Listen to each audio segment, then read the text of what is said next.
Annyeonghaseyo teman-teman, kembali lagi bersama aku Ming. Jadi di video kali ini aku bakal merapikan kasus Soyeji yang lagi viral akhir-akhir ini.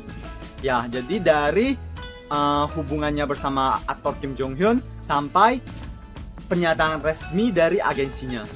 Oke, mari kita langsung mulai. Pada tanggal 12 April, pihak Soyeji mengabari tim Film Recall bahwa mereka akan menghadiri konferensi pers pada tanggal 13 April. Tapi mereka tidak mau menerima pertanyaan seputar kasus Kim Jong Hyun.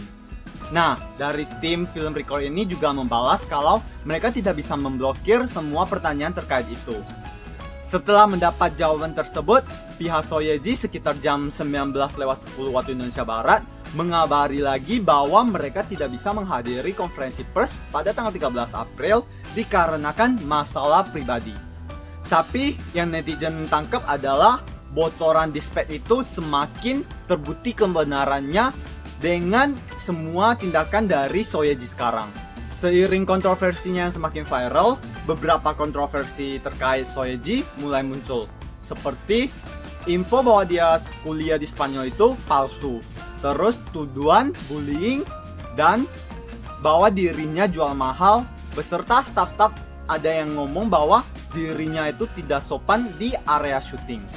Di sini aku bakal jelasin kenapa Soyeji dibilang memasukkan info kuliahnya di Spanyol. Pertama-tama itu pada awal debutnya Soyeji. Agensinya bilang pas wawancara bahwa Soyeji sendiri pergi kuliah di Spanyol. Dia pulang ke Korea pas lagi liburan dan gak taunya perwakilan agensi kami menggali dia untuk jadi artis. Terus di wawancara lain agensinya pernah bilang, awal-awal Soyeji mimpinya bukan jadi aktor melainkan penyiar berita. Pas usia 20 tahun, dirinya pergi ke Spanyol kuliah dan ambil jurusan penyiar berita selama 3 tahun. Kemudian dirinya pulang ke Korea untuk merapikan giginya dan kemudian digali oleh perwakilan agensi untuk menjadi aktor. Terkait dirinya bukan jadi penyiar berita melainkan aktor, Soyeji menyatakan dirinya tidak pernah nyesal akan itu. Terus pada tahun 2014, Soyeji pernah bilang gini di sebuah wawancara. Pas usia 20 tahun, diriku yang hola saja nggak ngerti mengambil keputusan untuk kuliah di Spanyol. Pas di kampus, dosen pernah bilang gini ke aku, negara kalian gimana-gimana gitu. Dan aku rekam semua yang dibicarakannya. Setiap malam aku habiskan waktu untuk translate semua isi rekaman itu. Tiap hari aku hanya tidur 2 jam dan setelah 6 bulan aku belajar bahasa Spanyol, aku ngulang semua perkataan dosen itu dan aku balas. Negara tempat lahirku bukan negara yang boleh kamu hina. Yang terakhir, pas bulan Maret 2017, Soyeji pernah bilang begini di acara Knowing Bros. Pas tamat SMA, aku mulai tertarik dengan bahasa Spanyol dan langsung pergi sekolah di situ. Para MC bertanya, jadi kamu kuliah di Spanyol? Dan Soyeji mengiyakan pertanyaan tersebut sebanyak 2 kali. Setelah itu terkait jawaban Soyeji, agensinya memberikan pertanyaan begini. Pas awal debut, Soyeji ngerasa dirinya bakal balik sekolah di Spanyol. Makanya agensi dulunya menyarankan, kalau gitu anggap saja kamu sudah kuliah. Dan Soyeji mendengarkan saran agensinya. Kemudian di waktu mendatang, dirinya menyadari kesalahan yang dia lakukan pas awal debut. Pas pindah ke agensi baru, Soyeji sudah berusaha mau membenarkan itu. Terus pas jadi tamu di Knowing Bros, dikarenakan masih sangat gugup di acara reality show, dan tiba-tiba ada pertanyaan sehingga dirinya salah menjawab. Seterusnya, dirinya juga berusaha membenarkannya pas wawancara dengan media berita. Tetapi pas tahun itu, di bulan Oktobernya, Soyeji pernah bilang begini lagi ke wawancara. Kenapa kalian semua terus fokusin masa lalu aku? Ada rumor bilang mimpiku pas kecil adalah jadi penyiar berita. Oleh karena itu aku pergi kuliah di Spanyol. Ya, emang benar, aku pernah kuliah di situ karena aku suka bahasa Spanyol. Tapi aku tidak tamat kuliah di situ dan tidak pernah ada mimpi jadi penyiar berita. Aku sama sekali tidak pernah bilang begitu. Ya, kira-kira begitu ceritanya kenapa Soyeji dibilang memalsukan info kuliahnya di Spanyol. Berikutnya, pada tanggal 13 April, agensinya dari Soyeji mengeluarkan pernyataan resmi terkait kontroversi akhir ini. Terkait kontroversi seputar Kim Jong Hyun di Drama Time bukan disebabkan oleh So Ye Ji. Kami juga sudah make sure dengan pihak Kim Jong Hyun tentang ini. Dan menurut logika saja, seorang aktor utama di dramanya tidak punya pemikiran pribadi.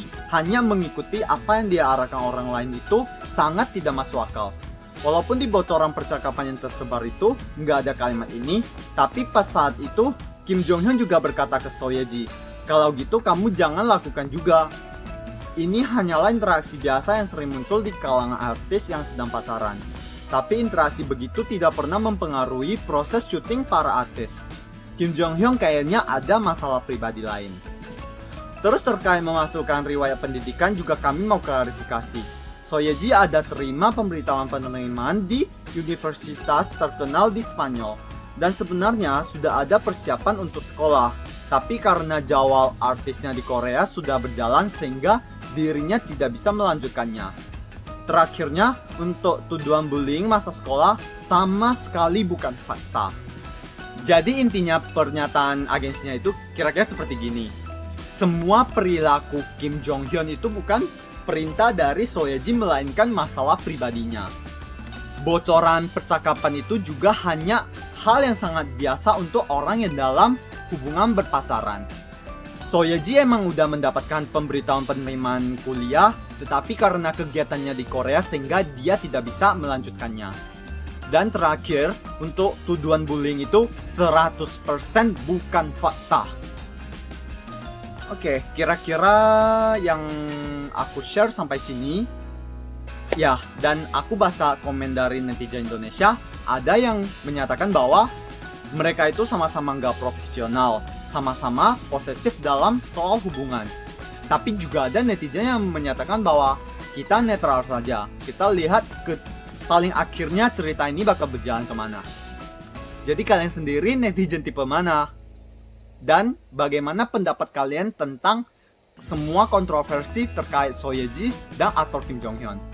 Oke, sekian informasi-informasi yang aku rapikan di video kali ini. Jangan lupa subscribe channel aku, kasih like dan komen biar kita ada interaksi dan aku menjadi YouTuber yang lebih baik ke depannya. Sampai jumpa di video berikutnya. Annyeong!